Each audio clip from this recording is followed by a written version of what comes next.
Hello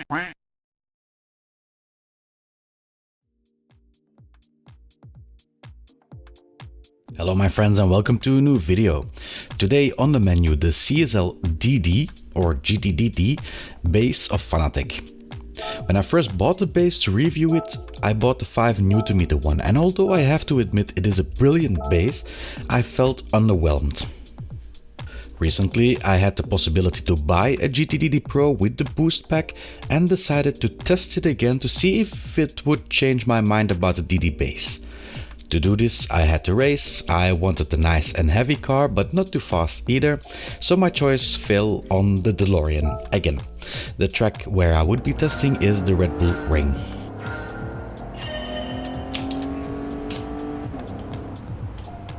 No, I don't feel it. I don't feel it. It's so light. Somehow that would make a funny "that's what she said" joke, but all joking aside, that is the general feeling I had with this wheelbase. I saw the fora filled with the hype about the affordable direct drive that would change the sim racing community, and then when I spent some hard-earned money on a 5Nm one and waited a few days, yeah, I got sorely disappointed at how this revolution made me feel.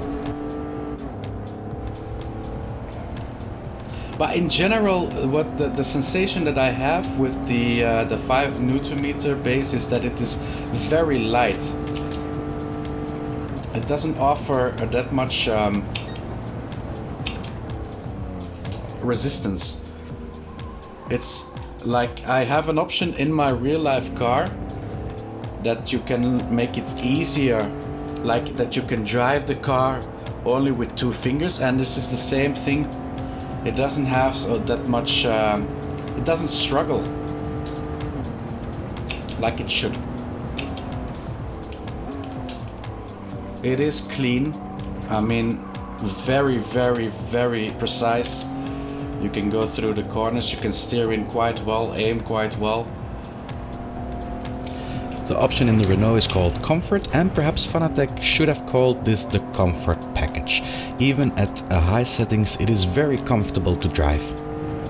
I started to think about how I could best describe the feeling, and I would say it is much like the country it is coming from.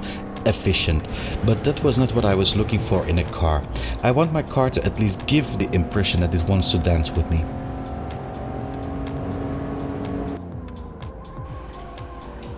It's a very sterile. Drive.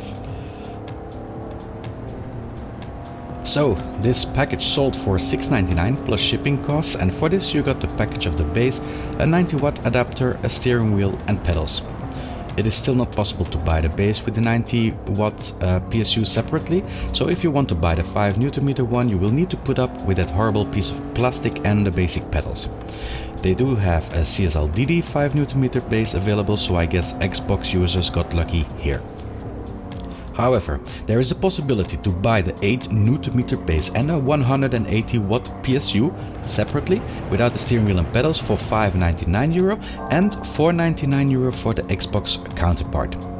I say it is possible, but for a long time there seems to have been a drought already, and availability of those bases at this moment is zero. The 180-watt block or boost kit is available for purchase and in stock for €150, marked down at €100 for Black Friday and probably Cyber Monday. But is it worth buying this 180-watt block with your DD base?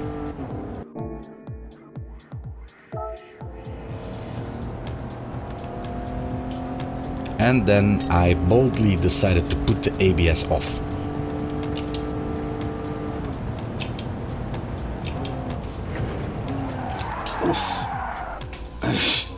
Okay, ABS off. It's a bit of a different sensation. After putting the ABS back on, I decided to go for a spin with the boosted version. ABS standard. Okay, that's what I need. Let's see. So the force feedback is the same as I had with the the 5 Nm, 9 and 7. And let's see what this gives.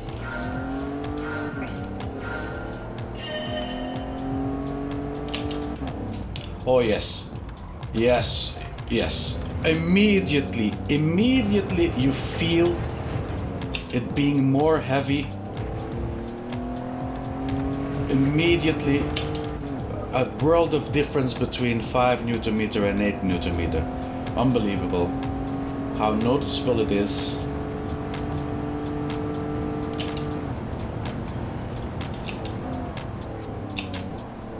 Oh yes, so you really feel the steering becoming more heavy when you turn into corners. I didn't think it was that much of a difference, but no, this is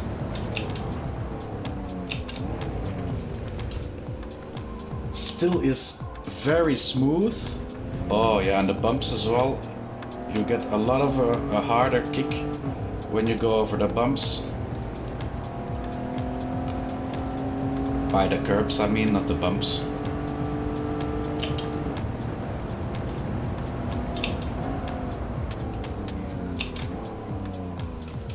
Oh yeah. World of difference.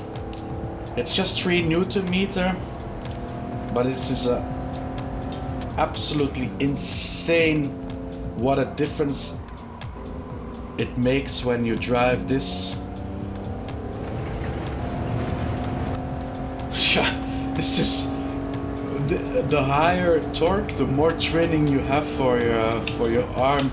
Oh, for your arm muscles. I think my initial reaction shows how large the difference between the two editions are. So with the same settings, the difference between the 5 Nm and the 8 Nm, you can feel it directly. When you steer into the corner, you get the heavy feeling that you would expect, because with the 5 Nm, I could drive it like with one hand into a corner. It didn't give that much resistance as what I have now. So now I really need to put some more pressure on it, and it is pushing back. The car is pushing back. When I used to watch Top Gear and I saw Jeremy Clarkson shout about his famous more power one-liner, I always thought it was just a man trying to compensate for something. But now I understand that sometimes it's just a fact. The 5 Nm version shouldn't have existed. While it might be overwhelming for people coming from Logitech G923 or Thrustmaster T150, it is not for people owning a T300, TGT or CSL Elite. 8 Nm is for me, yeah, more of a step up from other wheelbases like a T300, like a TGT. On the other hand, although I still like the TGT for its character, the DD Pro 8 Nm is a good upgrade for people who want a clean and precise racing sensation with additional power. The question now that rises for me is Thrustmaster base with 10 Nm even better? And if so, will 2 Nm extra will have the same effect as 3 Nm extra? Hopefully I will be able to tell you soon. Thank you all for watching. Don't forget to like or leave a message if you liked the video, and consider subscribing to the channel if you want more videos like this one. See you all next video.